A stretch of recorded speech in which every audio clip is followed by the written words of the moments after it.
नमो नमः। सभी को नमस्कार। आपकी कक्षा 10वीं की सीबीएसई की परीक्षाएं आने वाली हैं। बहुत सारे परिवर्तन करे हैं इस बार सीबीएसई ने। ओएमआर सीट उन्होंने जारी की है, उसमें दिशा निर्देश बहुत सारे कुछ परिवर्तित नियम हैं जिसके बारे में आपको सूचना देने के लिए हमने एक वीडियो बनाया है। तो कक्षा 10वीं और 12वीं के जो बच्चे हैं वो किसी प्रकार की कोई सीबीएसई की इस परीक्षा में ओएमआर सीट भरने में कोई गलती ना करें जिससे उनको अंकों का नुकसान हो। तो चलिए, हमने एक वीडियो बनाया है, आप सबके साथ साझा करते हुए आगे बढ़ते हैं। देखते हैं इसको। जैसे हम पहले स्लाइड की तरफ चलते हैं। ये आपकी ओएमआर सीट है जो आपको दिखाई दे रही होगी सामने, जिसमें जो ये वाला पोर्शन है जो आपको रेड में पूरा बॉर्डर बना हुआ है, इसमें अनुक्रमांक आपके पहले से लिखे हुए आएंगे। उसके बाद में डे, परीक्षा की तिथि, जैसे यहाँ फ्राइडे आगे लिखा हुआ है और जो डेट है वो भी लिखी हुई है। सेंटर कोड, जहाँ पे आपका सेंटर होगा उसको आपका सामने लिखा हुआ है। ये विषय कोड जो है आपका, जैसे इंग्लिश है, यहाँ पे इंग्लिश कोर है तो उसका विषय कोड भी लिखा हुआ है और विषय भी लिखा हुआ है। अभ्यर्थी का नाम, आपका नाम यहाँ पे, और आपके पिता का नाम ये नीचे लिखा हुआ है। विद्यालय का कोड, जिस विद्यालय में आप अध्ययन कर रहे हैं वो भी आप नीचे इस तरह से लिखा हुआ आपको मिलेगा। अब आते हैं दूसरी तरफ। इसकी दूसरी तरफ ओएमआर नंबर आपका दे रखा है यहाँ पे, इसको कोई आपको कुछ भी छेड़खानी नहीं करनी है। नीचे question paper code, question paper code में 2 स्लैश लगी हुई हैं, देखिए ये वाला और एक ये वाला। इसमें आपको कोई छेड़खानी नहीं करनी है। आपको क्वेश्चन पेपर जो मिलेगा, प्रश्न पत्र जो मिलेगा, उसमें ये कोड जो है यहाँ पे आपको उसी तरीके से भरते हुए जाना है। और ये जो रिक्त स्थान में स्लैश लगा हुआ है उसमें आपको कुछ भी नहीं लिखना है। जैसे आगे वाली स्लाइड में हम इसको देखते हैं किस तरह से आपको इसकी पूर्ति करनी है। जैसे यहाँ पे हम देखते हैं, ये आपका क्वेश्चन पेपर कोड है एक, यहाँ पे ये दर्शाया गया है क्वेश्चन पेपर का कोड। वो इस तरह से आपको भरना है। पहले 3 डिजिट में जो है वो संख्या आएगी आपकी, उसके बाद में स्लैश करके फिर एक नंबर दे रखा है, फिर स्लैश करके लास्ट में एक अंक दे रखा है, वो आपको यहाँ पे क्वेश्चन पेपर में देखते हुए आपको यहाँ पे भरना है। और प्रश्न पत्र में ये जो रोल नंबर की जगह है आपका, वो रोल नंबर आप भर ही देंगे उसमें। अब हम आगे देखते हैं जो आवश्यक हमारे दिशा निर्देश हैं उसको किस प्रकार से आपको इस ओएमआर सीट की पूर्ति करते हुए चलना है। क्वेश्चन पेपर में जो अगला हमारा भाग होगा जो महत्वपूर्ण है आपके लिए, वो है सबसे नीचे। देखिए एक लिखा हुआ है, कोई एक सेंटेंस लिखा हुआ है जो आपको अपनी राइटिंग में लिखना है। I confirm that all particulars given above are correct. ये आपको अपनी राइटिंग में लिख देना है, इंग्लिश में लिख देना है, अंग्रेजी में लिख देना है। उसके बाद अभ्यर्थी के हस्ताक्षर आपको अपनी रनिंग हैंड राइटिंग में आपको अपने साइन कर देने हैं, हस्ताक्षर कर देने हैं। अब एक जो विशेष निर्देश है, मैं यहाँ पे, अब देखिए इसमें स्टार लगा हुआ है और ये हैज़ लगा हुआ है।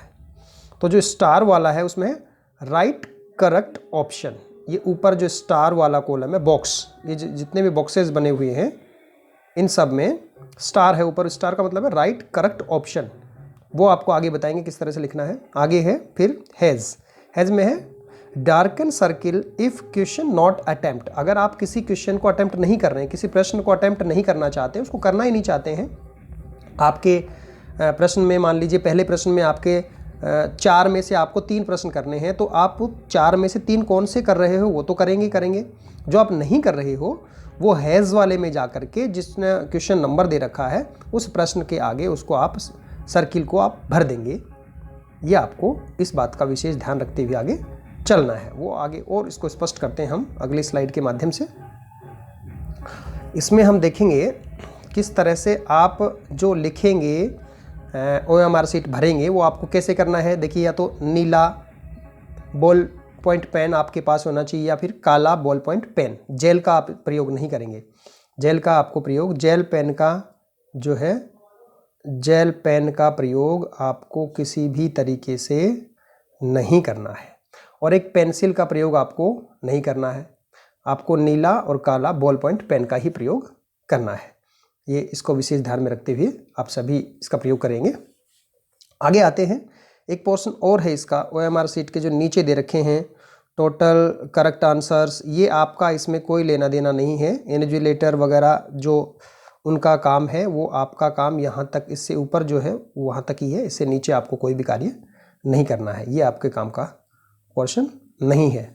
अब आपको अपने जो क्वेश्चन वाला जो है, मार्किंग वाला जो है, आपको अपना कैसे आपको क्वेश्चन करने हैं, प्रश्न करने हैं। प्रश्न पत्र में देखो रेस्पॉन्स 1 से लेकर के यहाँ पे आपके 60 प्रश्न दिए गए हैं।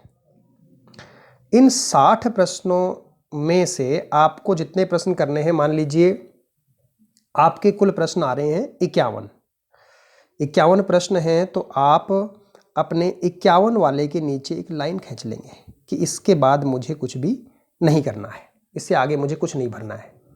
51 से पहले पहले आपकी गणना होगी प्रश्नों की। अब आपको मान लीजिए पहले प्रश्न में आपके 4 प्रश्न हैं, पहले वाले में 4 प्रश्न दे रखे हैं और 4 में से आपको 3 प्रश्न करने हैं। अब यहाँ पे 4 में से जो 3 करने हैं, आपको कौन सा करना है? पहले में मान लीजिए आपका उत्तर है बी, तो आपने बी को भर दिया है, बी को आपने यहाँ पे भर दिया, नीले या काले बॉल पेन से आपने इसको भर दिया।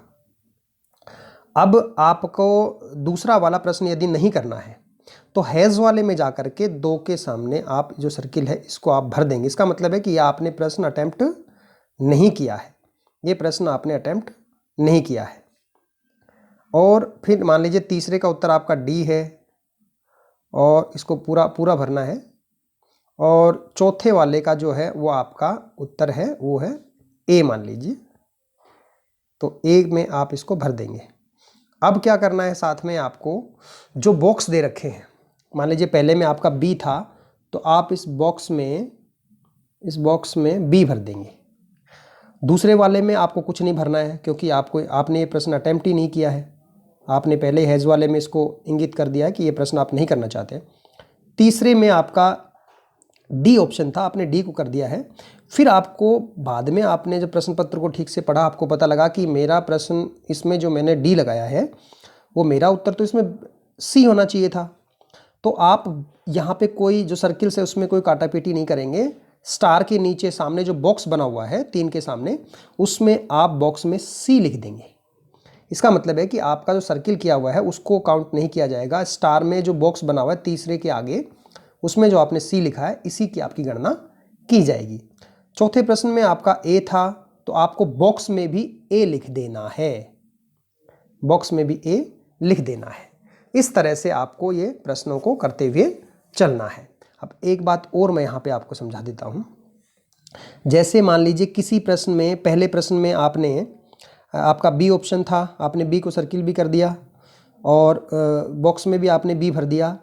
अगर आपने हैज़ वाले को सर्किल कर दिया तो ये प्रश्न आपका गिना नहीं जाएगा, इसकी गणना नहीं होगी, ये नॉट अटेम्प्ट में आपका आ जाएगा। तो हैज़ वाले में, हैज़ के अंतर्गत जितने भी सर्किल्स बने हुए हैं उनमें से आपको उसी सर्किल को भरना है जो प्रश्न आप नहीं कर रहे हैं, जो करना नहीं चाहते हैं।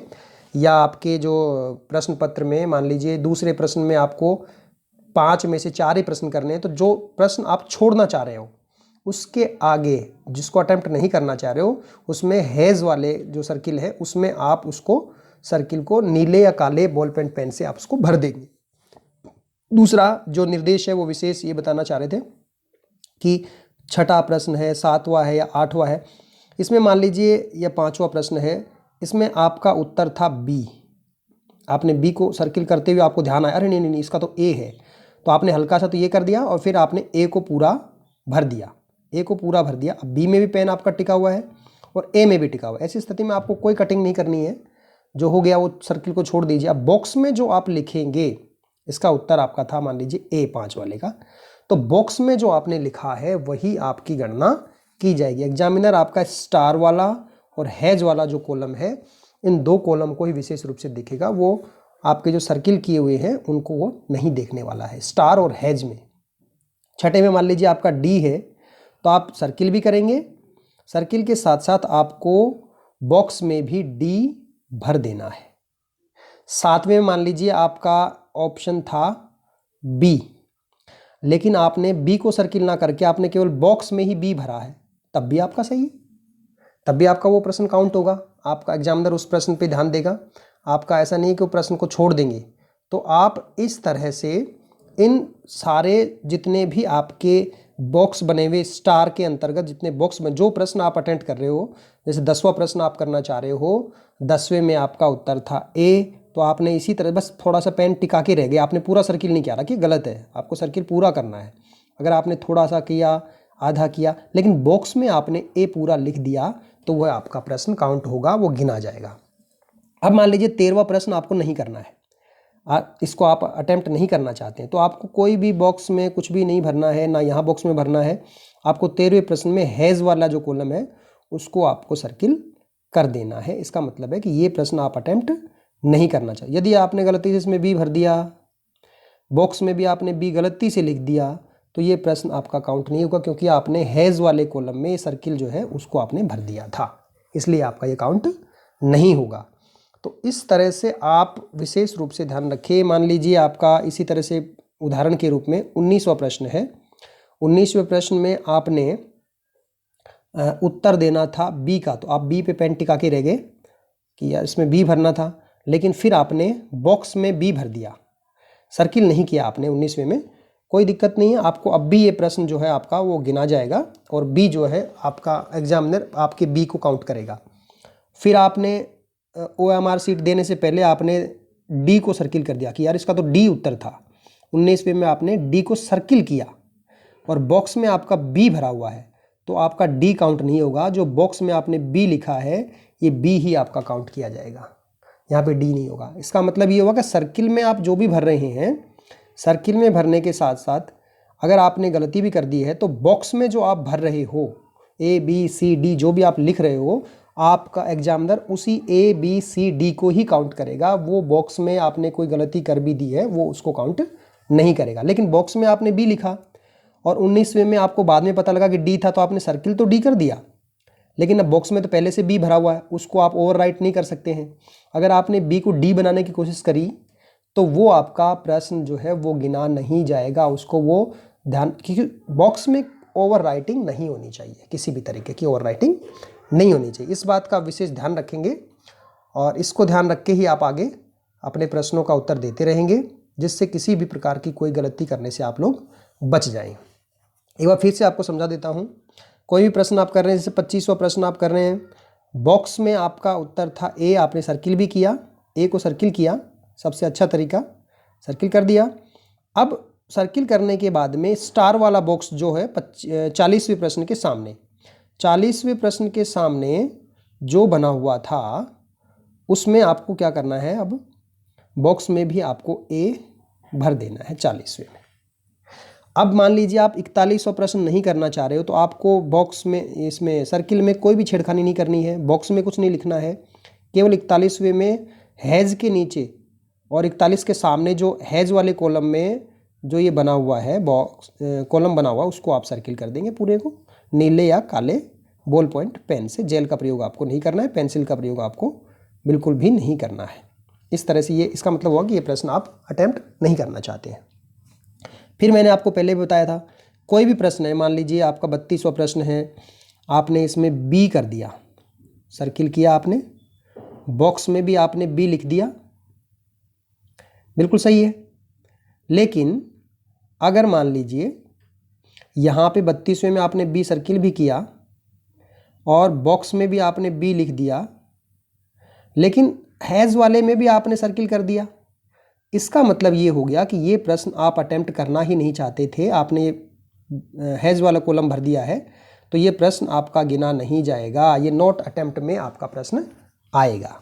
तो आपको ये विशेष ध्यान रखें कि हैज़ वाला जो है उसमें किसी भी सर्किल को सर्किल करने से पहले आप ध्यान दे लें कि मुझे जो प्रश्न नहीं करना अटेम्प्ट, उसी के सर्किल को आपको नीले या काले बॉल पेन से भरना है, और जो आप हैज़ वाला भर देंगे वो प्रश्न आपका नॉट अटेम्प्ट में ही काउंट होगा।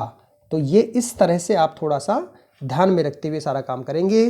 आप सभी को वीडियो देखने के लिए आप सभी विद्यार्थी बहुत बहुत धन्यवाद। इस वीडियो को बार बार आप देखिए, अगर कोई किसी प्रकार की कोई त्रुटि आप रहती है तो इससे आप सीख सकते हैं।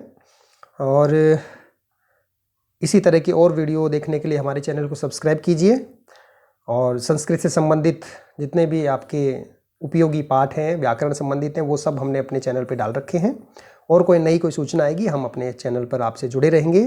जय तो संस्कृतम, जय तो भारतम। आप सभी को बहुत बहुत धन्यवाद। अपनी परीक्षा अच्छी तरह से कीजिए। जय तो संस्कृतम, जय तो भारतम।